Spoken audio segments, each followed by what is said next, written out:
Peak just keeps continuing. I feel like I have to make an episode every week reviewing the new My Hero because it's just that good. And this episode was also just amazing. We get the full backstory of One for All and All for One, and it's really well done.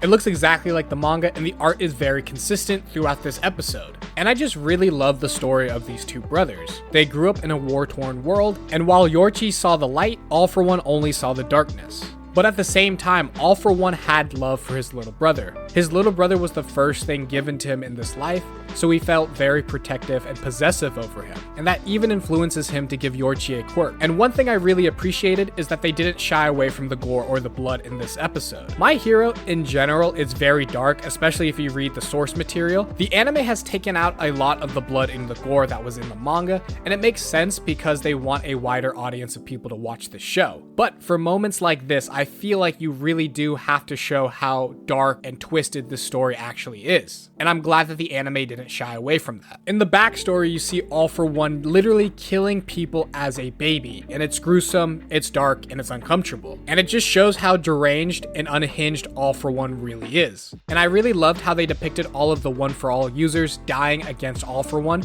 but still transferring the quirk to the next person. And one of my favorite manga panels was when All Might destroys All for One's face, and they cover that beautifully in this episode. And I really love the shot of All Might kneeling in the blood of All for One. And to be honest, after a blow like that, I have no idea how All for One managed to escape. But moving on, this episode covers All for One versus Bakugo. And I can definitely tell that the animation and art took a dip from last week, but we really can't expect every episode to look like a movie. But I will say that they tried really hard with the budget and the time that they had, because this episode was one of the most detailed My Hero chapters in the entire manga. And this anime understood how important the scene was and did their very best that they could. But of course, it's almost impossible to cover the level of detail that Horikoshi is able to do, like with All for One's final attack. And I think the anime made a really good attempt at replicating it, and they actually put in a lot of detail. I just know that they didn't have the budget or the time for this episode as they did last week. But one of my major complaints with Studio Bones is that they would always rush My Hero seasons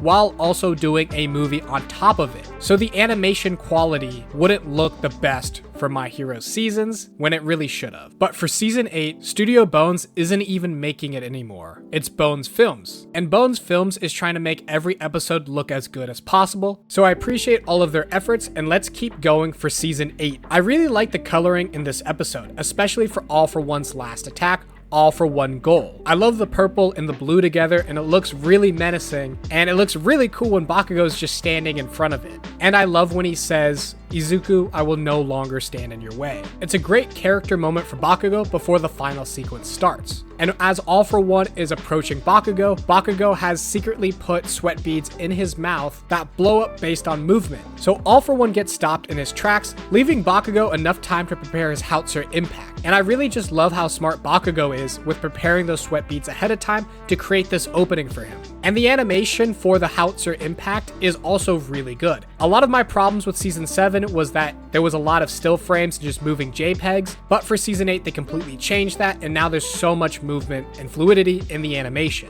My only complaint is I wish that Bakugo said "get wrecked" like he did in the manga, because that was hype. I also just really like how All for One can't use his quirks, and the reason why is because Hawks is holding a fan meeting in his psyche. I'm glad Hawks didn't lose his quirk without a fight. And the Bakugo glaze is still just insane. He got his own All Might United States of Smash moment with the same animation that was used in season 3. And I ain't gonna lie, I was screaming like a little girl when I saw that animation sequence. And I didn't even realize how gorgeous some of the impact frames for this episode are. When Bakugo does his United States of Explosion final attack, there's an impact frame that just says kaboom. Peak cinema. And Bakugo's voice actor is just so good. The way he delivered the final line of saying that this isn't your story, but it's ours, was filled with the entire weight of his journey across all 8 of these seasons, showing his emotional growth and maturity.